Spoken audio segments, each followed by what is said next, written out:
ವಿದ್ಯಾರ್ಥಿಗಳೇ, ಈಗಾಗಲೇ first chapter base ಮೇಲೆ ಅಂದರೆ ಪ್ರಥಮ ಪಿ ಯು ಸಿಯ ವಿದ್ಯಾರ್ಥಿಗಳಿಗೆ, first year P U C ವಿದ್ಯಾರ್ಥಿಗಳಿಗೆ ಫಸ್ಟ್ ಚಾಪ್ಟ್ರು 1 ಮಾರ್ಕ್ಸ್ ಕ್ವಶನ್ಸ್ ಹಾಗೂ 4 ಮಾರ್ಕ್ಸ್ ಕ್ವಶನ್ಸನ್ನು ರಿಲೀಸ್ ಮಾಡಿದ್ದೇನೆ.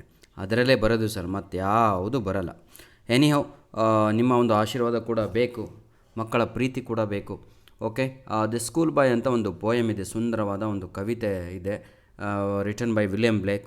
ಅದರ 1 ಅಂಕದ ಪ್ರಶ್ನೆಗಳು ಎಲ್ಲರಿಗೂ ಕೂಡ ಸಹಜವಾಗಿ ಗೊತ್ತಿರುವಂಥದ್ದು. ನೋಡಿ, ಈಗ 1 ಅಂಕದ ಪ್ರಶ್ನೆಗಳನ್ನು ಡಿಸ್ಪ್ಲೇ ಮಾಡ್ತೀನಿ.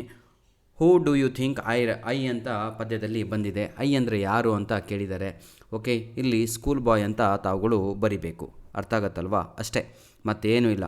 What drives the boy Joy ಅವೇ ಅಂತ ಇದೆ. ಜಾಯ್ ಅಂದರೆ ಸಂತೋಷ ಅಂತ.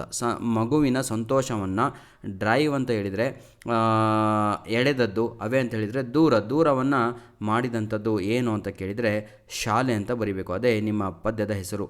ಓಕೆ, ಶಾಲೆಗೆ ಹೋಗುವುದೇ ಮಗುವಿಗೆ ಏನಂದರೆ ಸಂತೋಷ ಕಳೆದುಕೊಂಡ ಹಾಗೆ ಅಂತ. ನೆಕ್ಸ್ಟ್ ನೋಡಿ, ಭಾಳ ಚೆನ್ನಾಗಿದೆ 3ನೇ ಪ್ರಶ್ನೆ. Sweet companies in the poem refers to ಅಂತ ಇದೆ. 4 ಉತ್ತರ ಇದೆ ಇದಕ್ಕೆ, ಹೌದಲ್ವಾ? Okay, I love to rise in the ಸಮ್ಮಮ್ಮ ವೆನ್ ದ ಬರ್ಡ್ಸ್. ನೋಡಿ, 2ನೇ ಆನ್ಸರು ಬರ್ಡ್ಸ್, ಹಂಟ್ಸ್ ಮ್ಯಾನ್. ಅರ್ಥ ಆಯ್ತಲ್ವಾ? ಇದೆಲ್ಲ. ಆಮೇಲೆ ಸ್ಕೈಲಾರ್ಕ್. ಈ 3 ಕೂಡ ಆನ್ಸರು. ಯಾವುದಾದ್ರೂ 3ರಲ್ಲಿ 1 ಬರೆದ್ರೂ ನಿಮಗೆ ಏನಂತೀರಾ ಎಕ್ಸಾಮಲ್ಲಿ ಮಾರ್ಕ್ಸ್ ಸಿಗುತ್ತೆ. ಯಾವುದ್ಯಾವುದು? ಬರ್ಡ್ಸು, ಹಂಟ್ಸ್ ಮ್ಯಾನು ಹಾಗೂ ಸ್ಕೈಲಾರ್ಕ್. ಈ 3ರಲ್ಲಿ ಯಾವುದಾದ್ರೂ 1 ಬರೆದ್ರೆ ಸ್ವೀಟ್ ಕಂಪನಿಗಳು ಯಾವುದು ಅಂತ ಕೇಳಿದರೆ ಅದನ್ನು ತಾವುಗಳು ಬರೀಬೇಕು. ನಂತರದಲ್ಲಿ ಕ್ರೂಯಲ್ ಐ ರೆಫರ್ಸ್ ಟು ಅಂತ ಕೇಳಿದ್ದಾರೆ. ಕ್ರೂಯಲ್ ಐ ರೆಫರ್ಸ್ ಟು ಅಂತ ಹೇಳಿದರೆ ಶಿಕ್ಷಕರ ಕಣ್ಣುಗಳು ಹೇಗೆ ನಾವು ನಿಮ್ಮನ್ನು ಗುರಾಯಿಸ್ತೀವೋ ಅದನ್ನೇ ಇಲ್ಲಿ ಕ್ರೂಯಲ್ ಐಸ್ ಅಂತ ಹೇಳಿದ್ದಾರೆ. ಮಗುಗೆ ಭಾಳ ಅದು ತೊಂದರೆ ಆಗುತ್ತೆ ಅಂತ. ಕೇಜ್ ರೆಫರ್ಸ್ ಟು ಯಾವುದು ಅಂತ ಹೇಳಿದರೆ ಇಲ್ಲಿ ಶಾಲೆ ಅಂತ.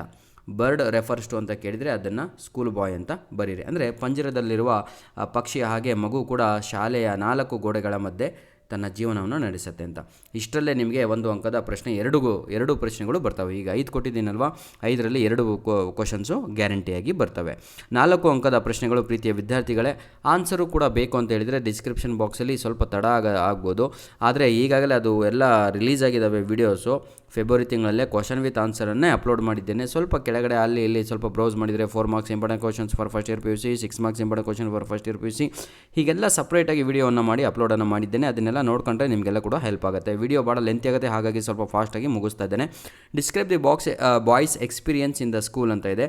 ಮಗುವಿನ ಶಾಲೆಯ ಎಕ್ಸ್ಪೀರಿಯನ್ಸ್ ಬಗ್ಗೆ ಬರೆಯಿರಿ ಅಂತ ಇದೆ. ಅದು ಪೋಯಮನ್ನು ತಾವು ಗಮನದಲ್ಲಿಟ್ಕೊಂಡು ವ್ಯೂ ಎಲ್ಲಿರಬೇಕು, ಪೋಯಮ್ ಮೇಲಿರಬೇಕು ನಿಮ್ಮ ಪಾಯಿಂಟು. ಓಕೆ, ಆ ಬೇಸ್ ಮೇಲೆ ಬರೀಬೇಕಾಗತ್ತೆ. ಮತ್ತು ಗೈಡ್ ತಗೊಂಡ್ರೆ ಇದರಲ್ಲಿ ನಿಮಗೆ ಸಿಗದೇ 4 ಲೈನ್ಸ್ ಆನ್ಸರು. ಆದರೆ ಇದು 4 ಅಂಕಗಳು ಕೊಡ್ಲಿಕ್ಕೆ ಬರಲ್ಲ. ಸ್ವಲ್ಪ ಮುಂದಿನ ಹಾಳೆಗಳನ್ನು ತೆಗೆದ್ರೆ ನೀವು MCC ಆಗಿರ್ಬೋದು, ಯಾವುದರ SP ಆಗಿರ್ಬೋದು, ಯಾವುದರ ಗೈಡ್ ಆಗಿರ್ಬೋದು ಸರ್, ಇದನ್ನೇ ಅಂತ ನಾನು ರೆಫರ್ ಮಾಡಲ್ಲ. ಓದಿದ್ರ ಮೇಲೆ ಡಿಪೆಂಡ್ ಆಗುತ್ತೆ. ಇಂಗ್ಲೀಷ್ ಅಲ್ವಾ ಇದು, ಕನ್ನಡ ಅಲ್ಲ. 2ನೇ ಪ್ರಶ್ನೆ ನೋಡಿ. Formal education not only takes away the joy of the child but also the hinders the child's growth for ever. I explain ಅಂತ ಇದೆ.